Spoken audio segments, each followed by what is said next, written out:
So guys, let's discuss this question. Question is, which sector of the economy contributes the highest to China's GDP?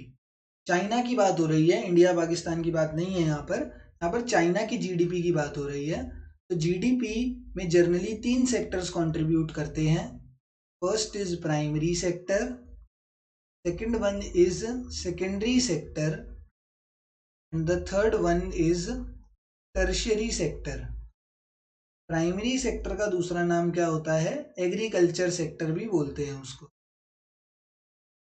Secondary sector का दूसरा नाम क्या होता है? उसको इंडस्ट्रियल सेक्टर भी बोला जाता है। एंड टर्शरी सेक्टर का दूसरा नाम क्या होता है? टर्शरी सेक्टर को सर्विस सेक्टर भी बोला। तो अब कौन से इन तीनों में से कौन सा सेक्टर सबसे ज्यादा जीडीपी की तरफ कंट्रीब्यूट कर रहा था? तो जो सर्विस सेक्टर है ना, service sector requires less input and provides maximum results। Service sector एक ऐसा सेक्टर है, जैसे एग्रीकल्चर और इंडस्ट्रियल के अंदर तो हमें इनपुट्स चाहिए होते हैं कि ना, इनपुट्स चाहिए। अब जैसे खेती करनी है या फिर इंडस्ट्री सेट करनी है, किस चीज़ की इंडस्ट्री है? केमिकल इंडस्ट्री है, तो हमें केमिकल्स चाहिए होंगे। एग्रीकल्चर के लिए हमें क्या कहते हैं, क्रॉप्स चाहिए होंगी। ये सब चीज़ें, ये सब इनपुट्स हैं।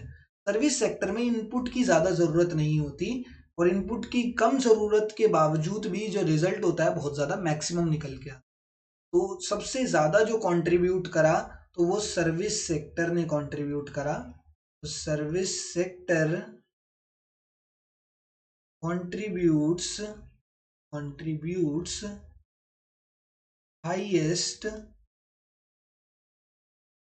Towards China's GDP. इंडिया का भी सर्विस सेक्टर ही सबसे ज्यादा हाईएस्ट कंट्रीब्यूट करता है जीडीपी की तरफ, याद रखना।